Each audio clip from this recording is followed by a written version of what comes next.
chamber. Shall move to questions without notice. Are there any questions? Give the call to the Shadow Treasurer. Prime Minister, after 2.5 years of this Albanese Labor government, Australians have seen their standard of living fall off a cliff, the biggest reduction since records began in the 50s. We've been in a household recession for a record 6 consecutive quarters. This is worse for households than Keating's recession we had to have and the disastrous Whitlam government. This week, Prime Minister is taking our country in the wrong direction. How can Australian families afford another 3 years of Labor? Give the call to the Prime Minister. Order. Thanks very much, Mr Speaker. I'll ignore the rhetoric in that question from the Shadow Treasurer. But we came to office, of course, in 2022 with a number of challenges that we were facing. Global economic uncertainty was there, a worldwide surge in inflation and energy prices. Order. Inflation, when we came to office, had a 6 in front of it and was rising. Productivity was going backwards. Wages were going backwards in real wages. And that was a deliberate design, of course, from the former government. And, of course, interest rates began to rise on the former government's watch as well. When it came to energy prices, of course, as well, we know that the person who asked the question hid the fact that there was a considerable increase on the way. Order. We had tape and skills hollowed out. We had housing shortages. We had aged care near breaking point, a crisis in aged care. We held bulk billing degraded. Now, these are the challenges that we've had to face, the mess that we've worked to clean up. So now, instead of a 6 in front of it and rising, inflation has a 2 in front of it and is falling. Now we have 1 million jobs have been created on our watch. The gender pay gap is now at a record low. We have back-to-back budget surpluses for the first time in nearly 2 decades.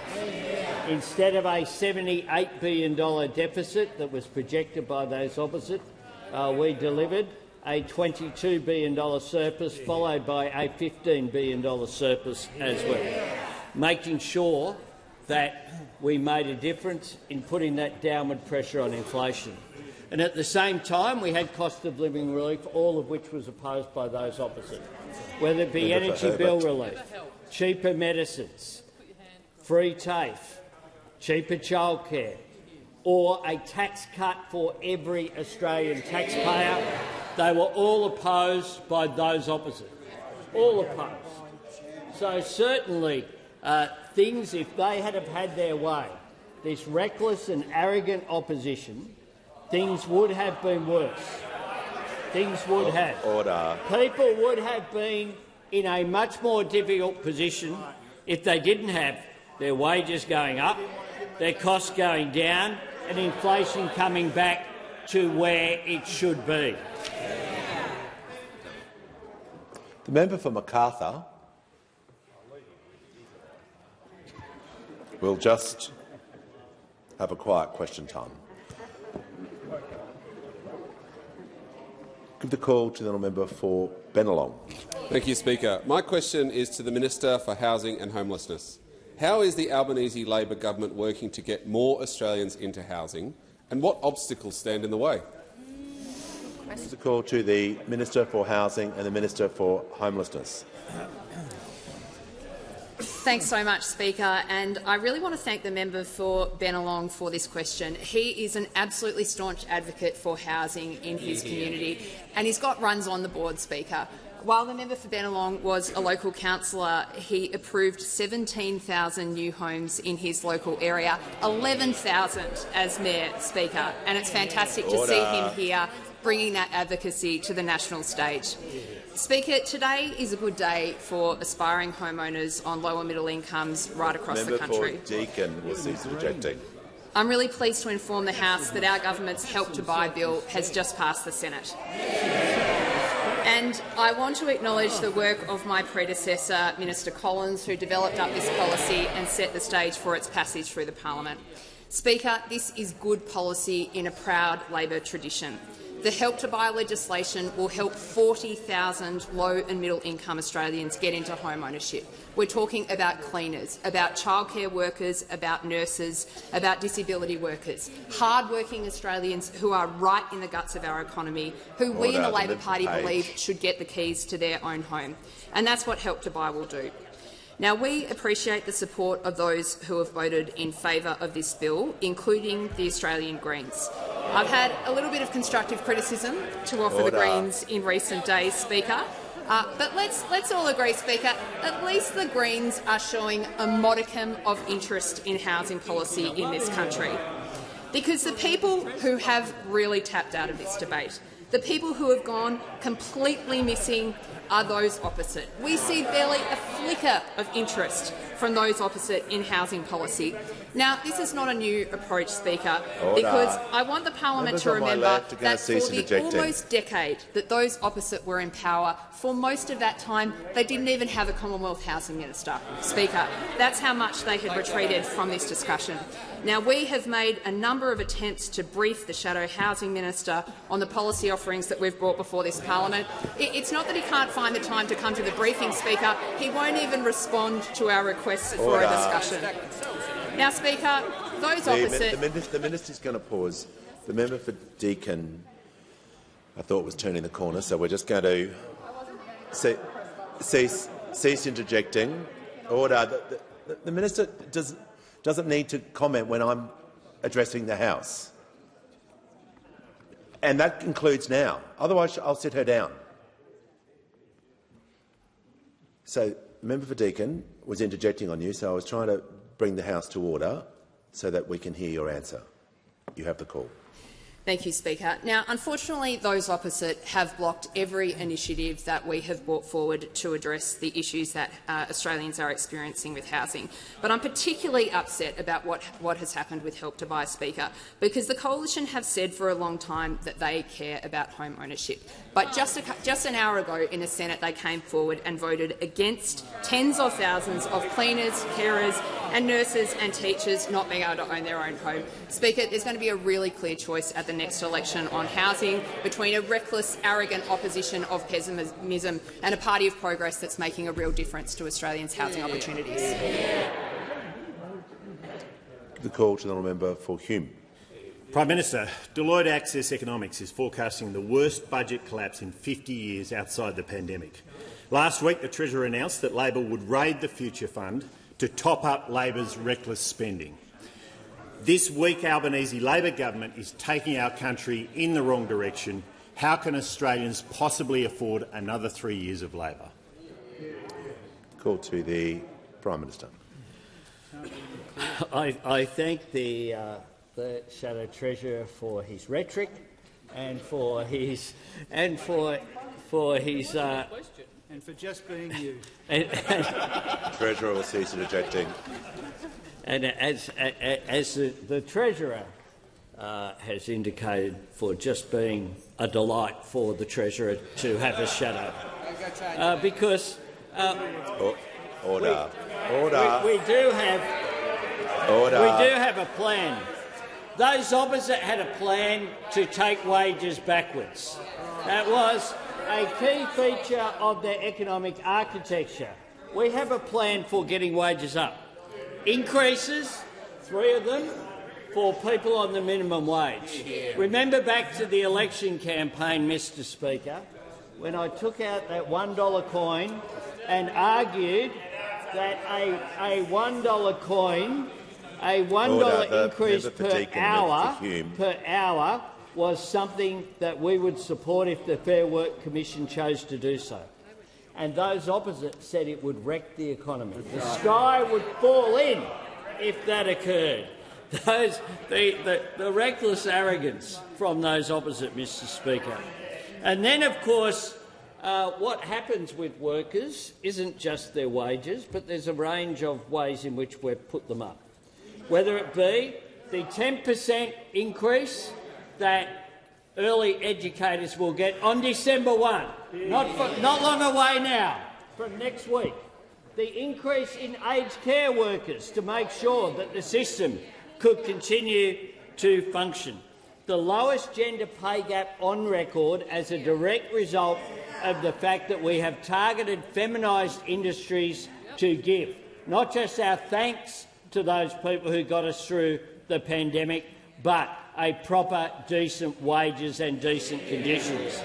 And then there's people who I've met who've benefited directly from same job, same pay, including a miner who benefited by $34,000, another by $27,000, meaning they're earning exactly the same as the people they're working side by side. But it's not just that, Mr Speaker. As well as that, they're getting to keep more of what they earn, because we changed the tax cuts to make sure that every taxpayer, not just some, got a tax cut, all 13.6 million of them. In addition to that, we're bringing costs down, cheaper medicines, but more bulk billing, energy rebates, cheaper childcare, all of that opposed by those opposite.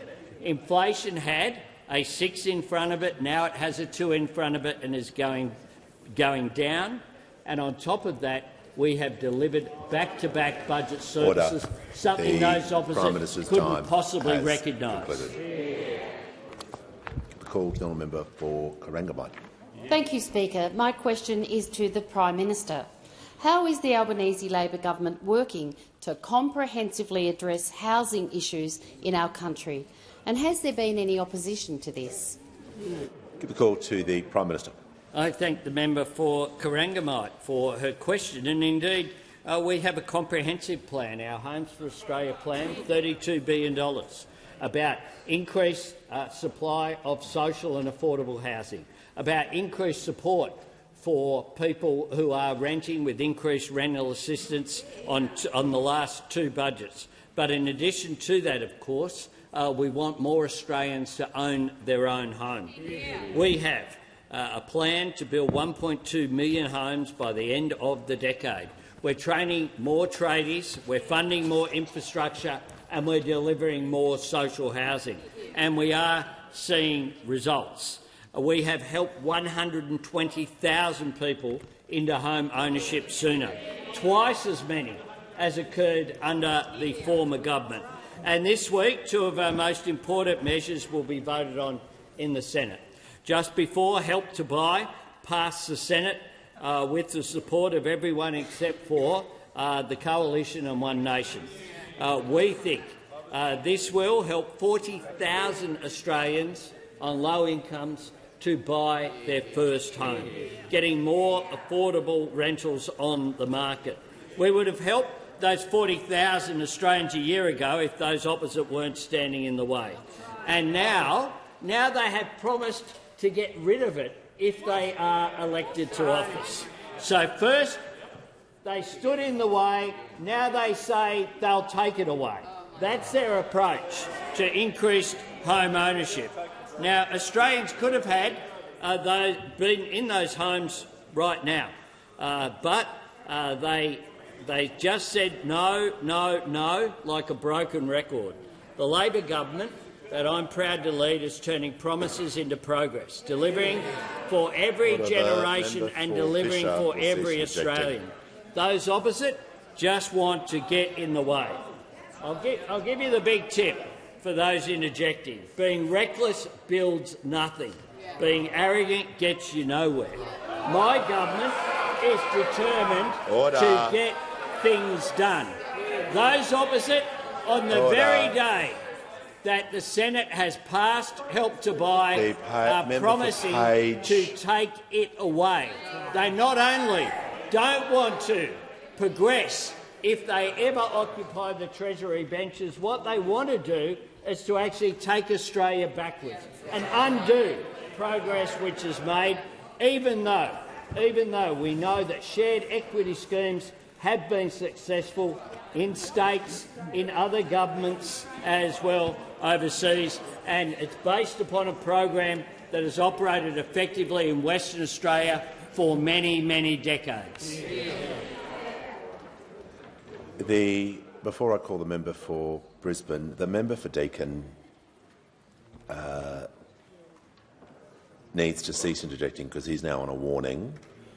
I want to make sure he stays for question time, so he can work with me on that to make sure he remains, or if he wants to interject, he won't remain. Give the call to the honourable member for Brisbane. Thank you, Speaker. My question is to the Prime Minister. Prime Minister, why are climate emissions higher under your government than when Scott Morrison left office? Order. Members on my left. The member for Fairfax is warned. The member for Brisbane is entitled to ask his questions, just like anyone else in the chamber, and he's going to be heard in silence. So no commentary for any questions when they're asked, no matter where you sit in the chamber. The Minister for Climate Change and Energy has the call. Well, thank you, Mr Speaker. The answer to the honourable member's question is they're not, and there'll be further evidence of that this week, Mr Speaker, when we release the latest forecasts and projections and the quarterly inventory, as well as the annual climate change statement, which is world's best practice when it comes to accountability on climate change, Mr Speaker. Our Climate Change Act institutes procedures both for setting targets and for reporting progress on targets, and we'll see that later this week. And I'll tell you what does bring emissions down. It's governments implementing policies to see the right rollout of renewable energy, cheap and clean across our country, to bring emissions down in transport, as the Minister for Transport and I have done, with zero support from those opposite, but legislated through the parliament, because transport, working with industry and electricity and agriculture, is how you get emissions down in a meaningful sense.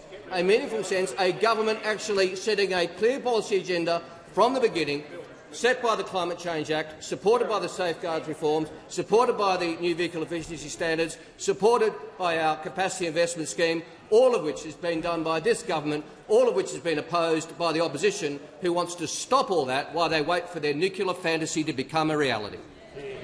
Before I call the member for McNamara, I'm pleased to welcome a delegation from the Solomon Islands, led by the Honourable Jimson Tanangara, the Minister for Police, National Security and Correctional Services, and the Honourable Kleze Roha, the Minister for Justice and Legal Affairs. I notice we have students from Carey Baptist College in the electorate from Burt, and also the winner of this year's My First Speech competition for Year 12, Olivia Rose Bradshaw. And I'm very pleased to inform the House that present in the gallery today are the many participants of Kids in the House who are here today with their parents and representatives from JDRF, a leading supporter of type 1 diabetes research in the world. Welcome to you all. And on indulgence, the Prime Minister. Thanks very much, Mr Speaker. It was absolutely delightful to welcome these fine young Australians from the Juvenile Diabetes Research Foundation in the Prime Minister's courtyard earlier today, and their parents, and also those people from the foundation. These young Australians are an inspiration. I've been meeting with them since it was instituted in 20 years ago, when we instituted a process in this parliament whereby they would come here, meet with their local members, either here or in their electorate, and educate us about the experience that they have in dealing with diabetes and the courage that they show. And every one of them never tells you a hardship story. They're always upbeat. It's always a pleasure to meet with them, and I'm very proud that my government announced $50 million in funding for the foundation today to coincide with that. It's an important research area, and I know from at least one member of my staff who has been in that situation and is dealing with it and leading a very fulfilling life as well. So I did want to join with the Speaker in welcoming particularly the young Australians, but also their parents and carers and others who are here today. Indulgence, the Leader of the Opposition.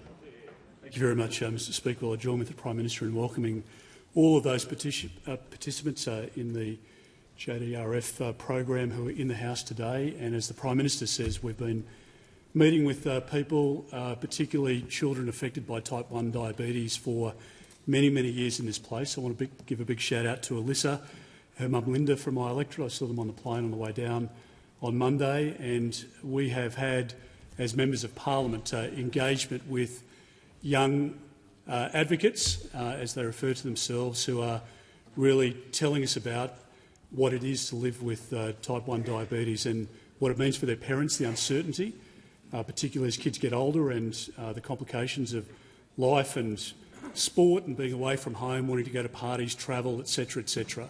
And I just encourage all Australians to jump on the website to understand the differences between type 1 diabetes and type 2 and understand the real concern that every Australian should have with making sure that we can find a cure for type 1 diabetes. And I just say thank you very much to everyone for being in the House today.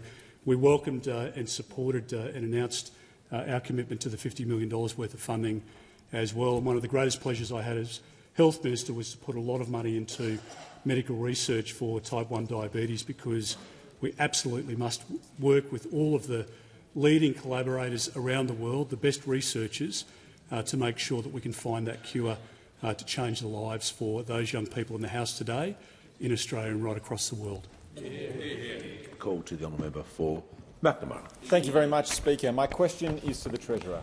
How is the Albanese Labor government investing in building more homes and making housing more affordable for Australians, and what obstacles are standing in the way?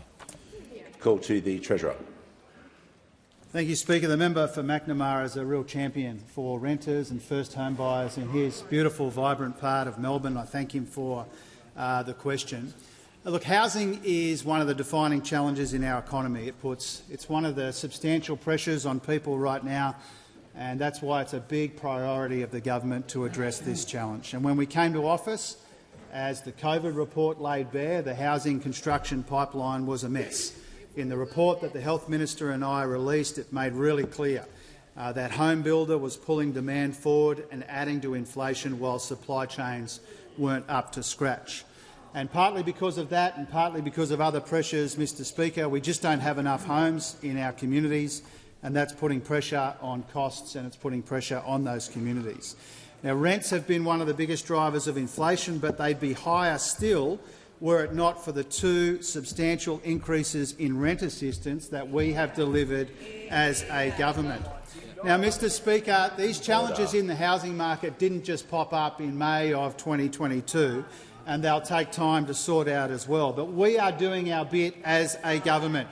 We are investing more in housing than any government ever has, more than 10 times what those opposite invested in almost 10 years, Mr Speaker. And this is a tribute to Ministers O'Neill and to Minister Collins, the Prime Minister and others, this commitment that we have to investment in housing. Now, in our first budget, we had the Housing Australia Future Fund, Help to Buy and the Housing Accord. In our second budget, tax breaks for build-to-rent. Our third budget, tackling infrastructure bottlenecks. In the last two budgets, those increases to rent assistance, big investments in skills in every opportunity. And that's because we've got an ambitious target to build 1.2 million homes in 5 years. It will be hard, but we can get there if everyone does their bit, and we are doing our bit. The states need to do their bit, the local governments, the peak groups, the builders, the investors, and there's a role for the Senate as well, Mr Speaker, as we know this week, and we call on the senators to pass our build-to-rent changes this week. Now, if those opposite really cared about housing and cost of living, they'd support this investment. But we know that they're a risk to housing because we know their record. They made a mess of the pipeline, they voted against more homes, and they cut investment in housing at the worst possible time. And we know from their behaviour today and in the Senate this week, Mr Speaker, that the biggest risk to housing and the biggest risk to household budgets is a coalition government. This side of the House is getting inflation down and wages up. We are strengthening Medicare and building more homes, and we welcome the progress made in the Senate this week in that light. Call to the Honourable the Leader of the Opposition. Thank you very much, Mr Speaker. My question is to the Prime Minister. The Prime Minister promised before the last election that Australian families will be better off under a Labor government. But under Labor, groceries are harder to buy, rents and mortgages are up and energy is more expensive every month. Now, with Labor's attempt to raid the nation's piggy bank, the Future Fund, This weak and incompetent government is taking Australia further in the wrong direction, looking more like the Whitlam government every day. How can Australian families and businesses possibly afford another 3 years of Labor?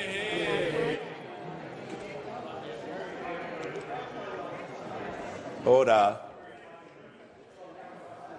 The member for Fremantle is warned. I don't know how many times I have to tell people, but we're going to keep doing it the right way. The Prime Minister has the call. Thanks very much, Mr Speaker. Well, that wasn't the tightest question that I've heard in this place, but I'll do my best, Mr Speaker, and I'm sure that it will be relevant because the fact is that when we came to office, real wages were going down and now they're going up. 4 quarters in a row. 4 quarters in a row they have gone up. Not by accident, but by design.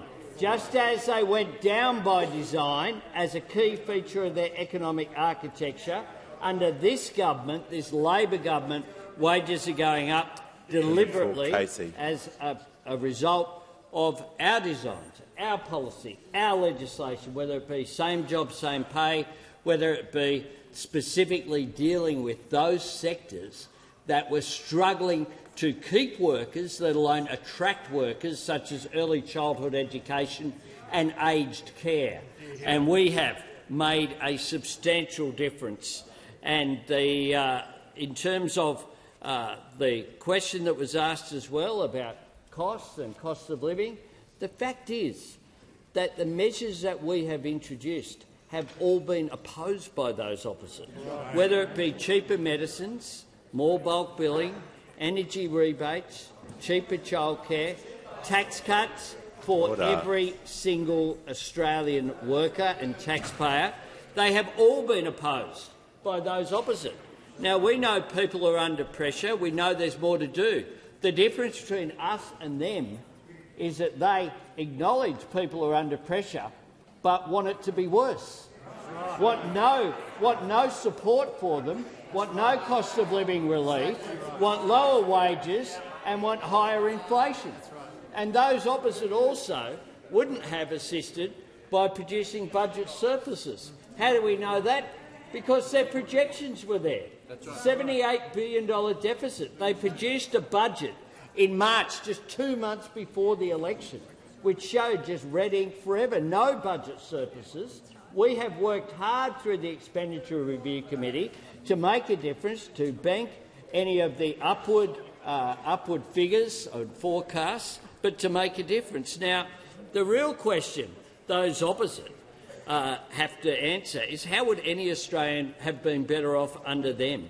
Would they have been better off with lower wages under them, with more expensive medicines, less bulk billing, fewer houses, less rent assistance, no free take, no HECS debt relief, a privatised NBN? I mean, they have no positive plans whatsoever, just reckless arrogance in their approach to the pressures that Australians are under. We're about acknowledging it, but doing.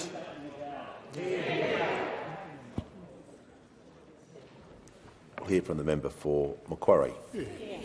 Thank you, Speaker. My question's to the Minister for Social Services. What impacts are the Albanese Labor government's back-to-back increases to the maximum rates of Commonwealth rent assistance having on rents? What alternative approaches are there? Call to the Minister for Social Services. Well, thank you, Speaker, and I'd like to thank the member for Macquarie for her question. Of course, our government recognises that Australians are doing it tough, with Australia's housing challenges being decades in the making. That is why our government is responding with a $32 billion housing plan, which is building more homes, helping people buy homes and getting more social and affordable homes into the system. As part of this plan, we've acted immediately to deliver significant increases to Commonwealth rent assistance, providing more support to manage rental pressures. We have delivered substantial back-to-back increases to the maximum rates of rent assistance in the first time in more than 30 years. When combined with indexation, this means that our rent assistance has increased by 45% since the Albanese government was elected. Now, importantly, our rent assistance increases have had a positive impact on moderating rents across the board, with the ABS data showing that rents would have been higher without our measures. Now, our increases to rent assistance are making a real difference to people on the ground. Take Debbie from Tasmania, who said that her rent assistance increases was making her rent more affordable as a single pensioner, allowing her to spend less on rent and be better off. Or Belinda, a carer from Seaford in South Australia, who told me that the extra rent assistance had come at a very good time to help her with her rent increases. She said it was making a big difference, along with everything else our government was doing. Now, Speaker, I've been asked about alternative approaches. And while our government is investing in rent assistance to help with cost of living, those opposite have no plan to help with the cost of rent and housing. Of course, those opposite had 10 years in government and made no substantive increase to rent assistance and took no action on housing in this country. And now we have the Leader of the Opposition and the Shadow Treasurer declaring that our government's spending on rent assistance is reckless and wasteful spending. Well, I tell you what's reckless and wasteful. It's this Leader of the Opposition who has a plan for $315 billion of cuts. That's cuts to rent assistance and that's cuts to housing. This Leader of the Opposition is a risk to living standards in this country. And when it comes to housing, we are building and they are blocking. Only Labor, and they don't like to hear this, only Labor has a plan to build a better future for this country. The member for Hume, I'm just going to ask you to cease interjecting. As you are responsible for the MPI proceeding, we're going to make sure that there's no more interjections, because I'm sure the parliament does want the MPI today. And now I'd like to hear from the Deputy Leader of the Opposition. My question is to the Prime Minister. Last month saw the highest number of Australian business insolvencies of any month on record, with 1,364 businesses going bust. Since this Prime Minister took office, over 25,000 Australian businesses have gone insolvent. Behind every one of those 25,000 businesses is an owner who has gone broke, workers who have lost their jobs. This weak Albanese Labor government is taking our country in the wrong direction. How can Australian families possibly afford another 3 years of Labor? Call to the Prime Minister. Well, the facts are just wrong that the Deputy Leader has put forward. Half the level that it was under John Howard's government. And the minutes of the RBA's monetary policy meeting in September, 24th of September, said this: the cumulative level of insolvencies was still below the pre-pandemic trend. Who was in government pre-pandemic? Who was in government during the pre-pandemic? Those opposite. Those opposite. Order. So go and have a look. Or the RBA Governor appearing before the House Standing Committee on Economics in August said it's not at historical highs. Said it very clearly. The Prime Minister is answering the question. He couldn't be more direct with information to members. The Deputy Leader, I was careful to make sure she was heard in silence. So how about everyone gets a fair go? The Deputy Leader can help the House by ceasing interjecting. The Attorney-General can also add to that cause by ceasing interjecting, so we can listen to the Prime Minister. I was quoting Michelle Bullock and her appearance before the House Standing Committee on Economics. She said this: in fact, if you look at the trend of insolvencies over time, we're not even back to where we were pre-pandemic trend-wise. Just the RBA Governor. Just the RBA Governor. Just someone fact-checking the Deputy Leader of the Opposition. But I'm asked about the last month, Mr Speaker. Well, I'll tell you what we've been doing in the last month, indeed in the last 2 weeks that this parliament has sat. Free TAFE legislation, opposed by those opposite because apparently you don't value it, which explains why they don't support Medicare, they don't support TAFE, they don't support public schools or public hospitals. Fixing HECS indexation for a fair go for young people. The most significant aged care reform in a generation. Future Made in Australia with production tax credits introduced to make a difference. Protecting our children with the social media reforms. Delivering for every generation of Australians. Older Australians by strengthening aged care. Families with more housing and more help to buy a home, students with free TAFE and HECS debt relief, and our children protecting them from the harms of social media. That's what we've done in just this fortnight, Mr Speaker. What did those opposite do? They support privatising the NBN and won't support it staying in public hands. They want to increase migration and won't support the sensible measures put forward. On my left. They want to stop free TAFE. Order. They want to protect dodgy private education providers when they're not going to fundraisers for them. That's right. And they want to prevent Australians buying homes. Right. Compare the pair, Mr Speaker, because that's what next year Australians will have the opportunity to do. An optimistic government working for Australians to make life easier, or those opposite working every day to make things harder because they think that advantages them. The Prime Minister's time has concluded.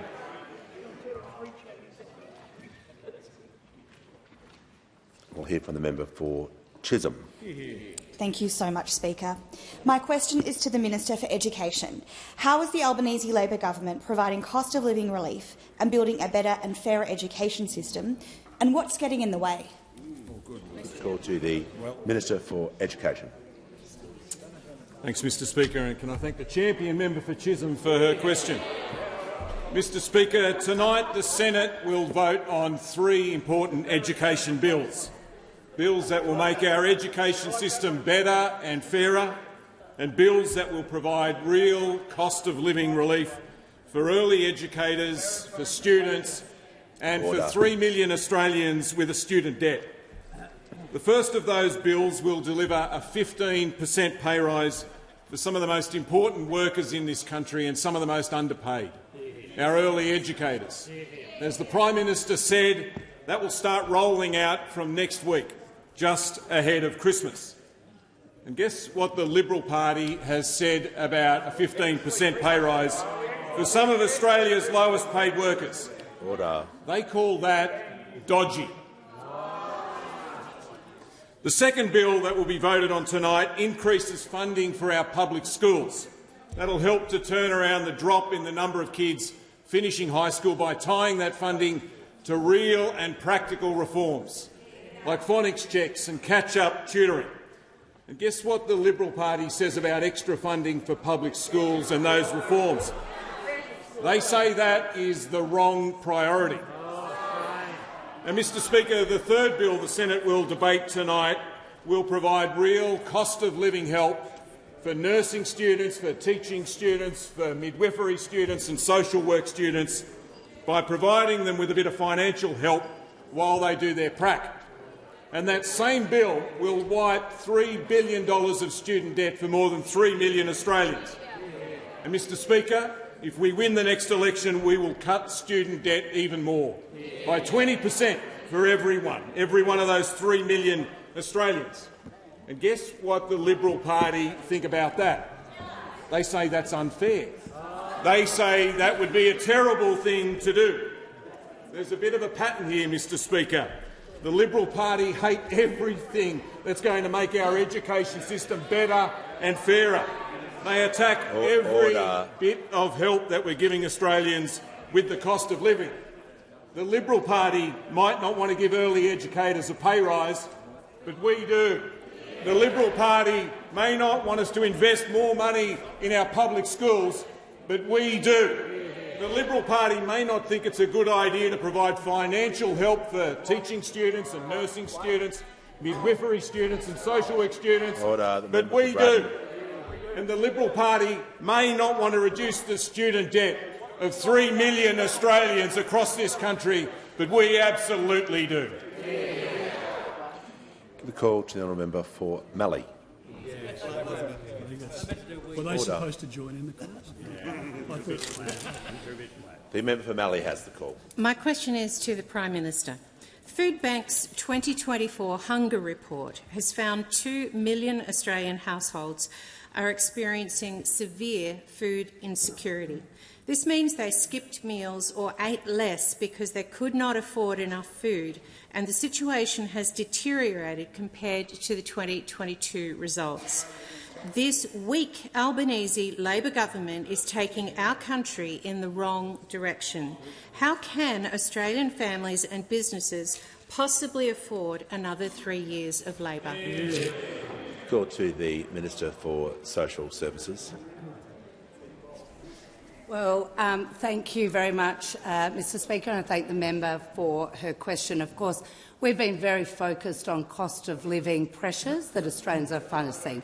We understand that people are doing it tough, and we are responding with cheaper medicines, cheaper childcare, and when it comes to supporting those particularly doing it tough, we have had a base rate increase to JobSeeker. We have record increases in Commonwealth rent assistance. We've extended the single parenting payment to children aged 14. And when it comes to food relief, we really appreciate the work that our non-government sector does right across the country. We've actually increased in this budget extra funding to support emergency relief and other important support, financial counselling. I was very proud to deliver, for example, the industry-funded model, something that those opposite couldn't deliver. I was able to deliver the industry-funded financial counselling model, which we now have over $30 million from organisations contributing to. So we will keep looking at all the ways that we can support people with cost of living, whether that's through emergency relief, food relief, but importantly through the cost of living measures, including tax cuts to every single taxpayer, something that those opposite were never going to do. Give a call to the honourable member for Tangney. Thank you. My question is to the Minister for Aged Care and Sport. How will the Albanese Labor government's historic aged care reforms deliver dignity and quality in aged care? Give a call to the Minister for Aged Care and Sport. I thank the member for Tangney for his question and for the way that he never stops fighting for the older people in his electorate. Mr Speaker, the Royal Commission found that previous governments had brought an appalling level of ambivalence and timidity and detachment to their approach to aged care, and that ended with the election of the Albanese government. From day one, we took action. From the very first act of the 47th Parliament was passing aged care reform legislation, beginning the process of putting security and dignity and quality and humanity back into aged care. And because of these reforms, right now there is a registered nurse on site in aged care 99% of the time, or 23.5 hours out of 24 in Australia. Older Australians are receiving an additional 3.9 million minutes of care every single day, 1.7 million of which are delivered by a qualified and registered nurse. There has been statistically significant decreases in the proportion of residents experiencing polypharmacy, antipsychotic medication use, falls that result in major injury, use of physical restraints, significant unplanned weight loss and consecutive unplanned weight loss. And for the first time, the prevalence of one or more pressure injuries is declining over time. We have made aged care more transparent, with star ratings for residential care, empowering older people and their families to make informed decisions. We have increased government investment in residential aged care by 58%, and we've delivered a $15.1 billion pay rise for aged care workers. And the addition of the Dollars to Care program to star ratings profiles holds providers accountable for the way that they spend their budgets. And of course, this week the Parliament passed our historic rights-based aged care bill, the most significant aged care reform in 30 years. And from 1 July 2025, the new Act will create a rights-based, person-centred aged care system. The Albanese government will deliver 107,000 packages in the next 2 years, a record number, the largest ever release of home care packages. And here's how the industry has responded. The Council of the Ageing has said that the Act will deliver long-awaited rights for older people that put their voices front and centre. The Older Persons Advocacy Network said this Act will build a safe and high-quality, financially viable aged care sector for generations to come. RSL Life Care said the new Act is a pivotal moment for veterans and seniors in Australia, ensuring the care we provide not only meets expectations but empowers individuals to live with greater choice. Catholic Health welcomed the seminal reform which will help deliver quality and sustainable aged care for all Australians. Call General Member for Mackellar. Thank you, Speaker. My question is to the Minister for Health. My community of Mackellar is served by the only public-private partnership hospital in New South Wales. Healthscope, which runs the Northern Beaches Hospital, has recently terminated the contracts of the private health insurers who they believe are failing to adequately reimburse patients for their care. This means my constituents will either have to pay significantly more for their private care or travel to other hospitals. Will the government support the AMA's call for a private health system authority to resolve such disputes and ensure my community is not left in the lurch and paying big bucks for their health care? Thanks. Call to the Minister for Health and Aged Care. Thank you, Speaker. Can I first of all add my welcome to the Blue Army, the kids in the house, particularly to Theo and his mum Julie from the western suburbs in Adelaide. Theo's a terrific soccer player. He plays midfield right. He played for the blue team this morning against the parliamentarians. It pains me to say, Mr Speaker, some of our parliamentary colleagues are particularly dirty players. But still, the kids won, Mr Speaker. The kids won, and so they deserve to win. So they deserve to win. But the member asked a very important question, and I want to give a little bit of background to what is a situation I know is concerning a number of members of the insurance funds that she mentions. We have a mixed system here in Australia, as the member knows, where Medicare sits alongside a private system with private hospitals funded in large part by private health insurers. They conduct about 70% of surgery in this country and a range of other very important services. And that system essentially functions through contracts negotiated between the insurers and the hospitals on the other hand. And that commercial tension has for a long time delivered competition and efficiency, which ultimately has been to the benefit of patients. But like many sectors, this sector has suffered a price shock from COVID, and there are a range of other changes happening, a shift away from overnight stays to more day surgery, which impacts the business model of many hospitals and other things as well. As a result, I asked the Secretary of the Department to conduct a health check on this sector. Insurers, private hospital operators, the AMA and patient groups were part of that. It was very constructive. I've published a version of that health check, and I've asked the Secretary to keep that forum going, and it will discuss some short-term options for reform of this sector very soon, as well as some long-term ideas that include the AMA idea, which they've been touting really for some time now, a different regulatory system.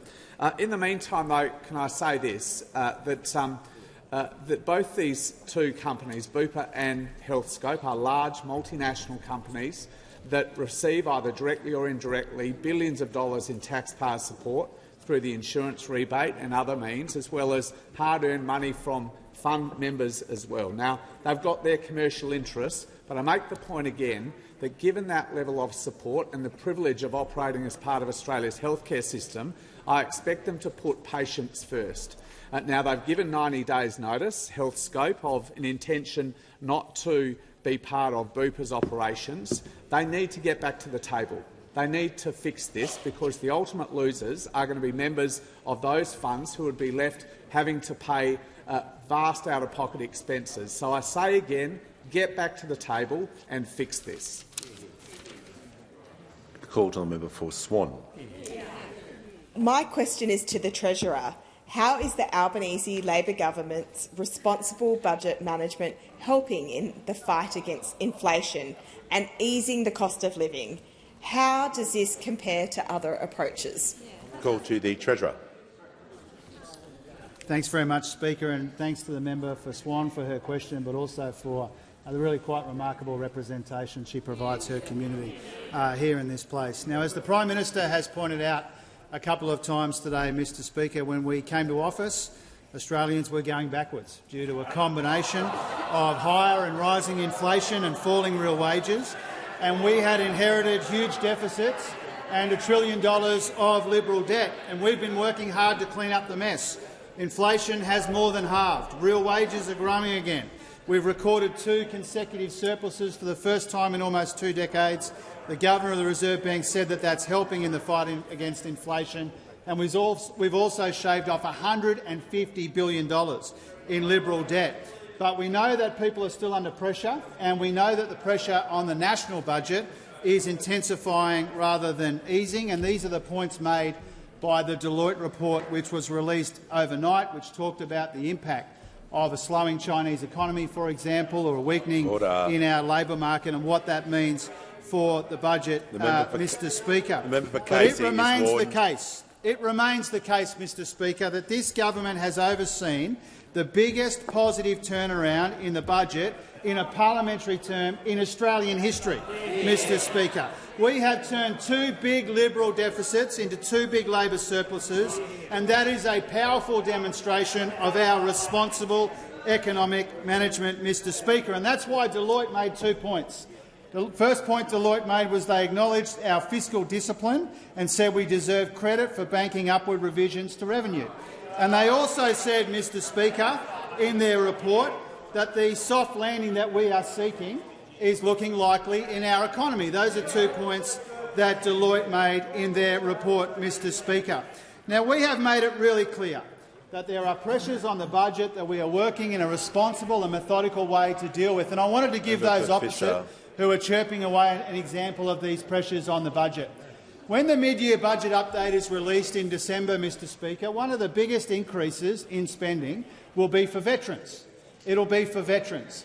And that's because of the work that we have done to make sure that veterans are getting their claims processed and getting the support that they need and deserve after a lifetime of service, Mr Speaker. And so what you'll see in the MyUFO is a big increase in funding for veterans' support. Now, those opposite describe looking after veterans as wasteful spending. They think it's wasteful spending. And this shows us once again what a risk they are to the household budgets of people right around this country. We are increasing support for veterans. That will be one of the reasons why there's a deterioration in the budget. Those opposite don't support it, and that shows again what a risk they are to the budget and to household budgets right around Australia. The member for Herbert was continually interjecting during that answer, and he'll leave the chamber under 94A. He has order. Simply just can't have non-stop interjections in an answer. It's ridiculous. The member for Bowman has the call. Thank you, Mr Speaker. My question is for the Prime Minister. Julie from Macleay Island in my electorate has told me, quote, "I can't get past the expense of food and just how quickly the price of 2 bags of groceries has risen. I didn't feel so poor a few years ago, and I could save for items I needed for the house. Not now." This week, Albanese Labor government is taking our country in the wrong direction. How can Australian families and businesses possibly afford another 3 years of Labor? Order. The Treasurer has warned. It's the same rules for everyone about interjecting before someone starts. Prime Minister has the call. Thanks very much, Mr Speaker. I thank the member for his question. And I'm asked about two things, what we're doing this week, in the last week, but also about cost of living pressures, which we understand. Julie, along with a lot of Australians, are under financial pressure. We understand that. That's why we're acting. But what I hope you said to Julie when she raised it with you was that you voted against her getting, if she's from Queensland, from $1,000 between the federal government and the state government of Stephen Miles in energy bill support. I hope you said that you voted against it. Order. I hope you explain to Julie if she's a worker on a low income that you opposed her getting a tax cut. You opposed it. Not only did you oppose it, you then said you'd reverse it, and then your leader said there should be an election on the basis of it. That's how hostile you were to tax cuts for Julie if she's a worker. If she's not a worker and she's on a payment, as the Minister for Social Services just outlined, we have supported increases that those opposite have also said are wasteful. I hope you have said, sorry that my side of politics thinks there is $315 billion of waste that we wouldn't have undertaken. I hope that you've explained to Julie, if she buys any medicines, that you wanted medicines to be more expensive rather than cheaper, because Julie might be one of the people who have benefited by $1 billion. By $1 billion. And I hope as well that the member has said that he's been opposed to and has voted against affordable housing.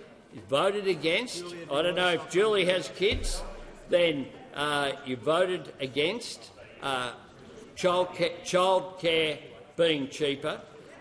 Those opposite have also voted against a pay rise for childcare workers, a pay rise for aged care workers, and you voted against, of course, free TAFE. Free TAFE. Free TAFE. And your deputy leader explained why you were opposed to free TAFE, because if things are free, apparently, according to the Liberal Party philosophy, they're not valued, which explains why you don't support Medicare and never have, why you don't support public schools, and why you continue to just say what you're against and not put anything forward constructively that will help. Just remind the Prime Minister and all members to direct their remarks through the chair. I didn't want to interrupt the Prime Minister during his answer.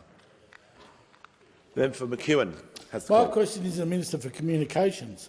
Why is it so important the Albanese Labor government's proposal to establish a minimum age for social media passes the parliament this week?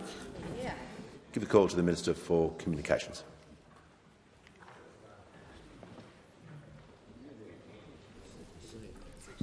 Thank you, Mr Speaker, and I thank the member for his question. The Albanese government takes seriously its obligation to online safety and the reduction of harms facing Australians. Now, we know that parents are rightly concerned about these harms as they impact on their children, and we've taken a decision to support them. We also want young people to imagine a world where social media does not have to constantly fuel their thoughts, drive their anxieties or determine their sense of fitting in. There are enough pressures already in the teenage years, and the Albanese government is taking a stand to say that access to social media does not have to define connection in this country. I say to Australia's young people that your voices are important, and we have been listening. One of the key features of our legislation is its implementation timeframe. We are committed to using this time to engage with young people and the organisations that represent them. And I thank the many young people for their engagement already and for outlining their concerns. And I say to them that we will work with you over the next 12 months and beyond to ensure wraparound supports for young people remain accessible. The Minister for Communications, I don't know why the member for Fisher feels the need to just continually interject with this rolling commentary with every answer, but it's completely unacceptable, and he more than anyone in the parliament should know that. So he's warned. Does everyone wants to get a fair go here? You've got to treat everyone fairly as well. The Minister for Communication has the call. Thank you, Mr Speaker. To the importance of this bill, the legislation allows for rules to be made for definitional carve-outs for messaging and gaming. We want young people to remain connected to their family and friends and to be able to participate in digital environments that are age-appropriate. The rules will also allow for educational and health apps that function in a similar way to social media to remain available to connect with young people. The aim here is to drive innovation and digital connections in spaces that are designed for the needs of children, because their education, health and wellbeing are paramount for this government. Mr Speaker, this work is not constrained to the communications portfolio. We are working collaboratively across government, and I acknowledge the contributions of many colleagues, including the Attorney-General, the Ministers for Education, Health, Youth and Social Services, and the Assistant Minister for Mental Health. They have worked hard to consider policies that complement our bill and build support for young people where and when they need it. Collectively, we are continuing to ensure the views and perspectives of parents, young people and communities remain central to the policies we take forward to support them through the implementation phase and beyond. And allowing this time for the law to come into effect will strengthen how it operates in practical terms and enable us to continue working with young people and the sectors that represent them.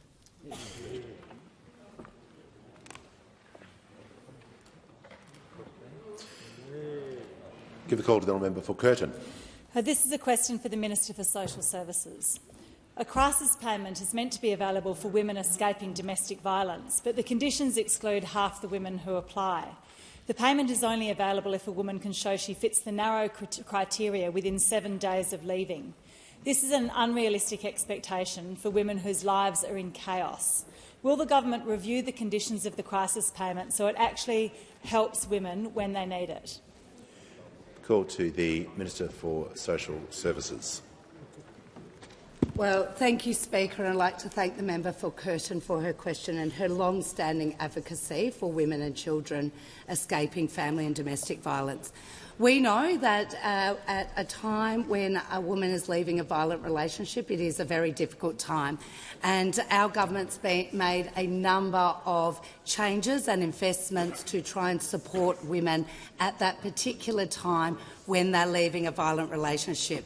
We have brought in, for example, 10 days of family domestic violence leave to allow someone in that circumstance to attend to appointments, court or see police. We've also made permanent the Escaping Family Violence Payment, which is not administered by Services Australia, but by another non-government organisation that has the expertise, which provides people with $5,000 of support to set up a new home or to get things that they may need.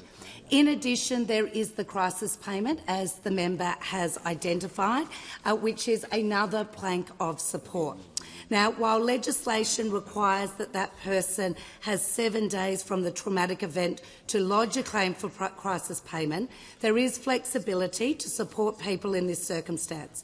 Services Australia provides an additional 14 days after contact to lodge a claim if they've experienced family and domestic violence.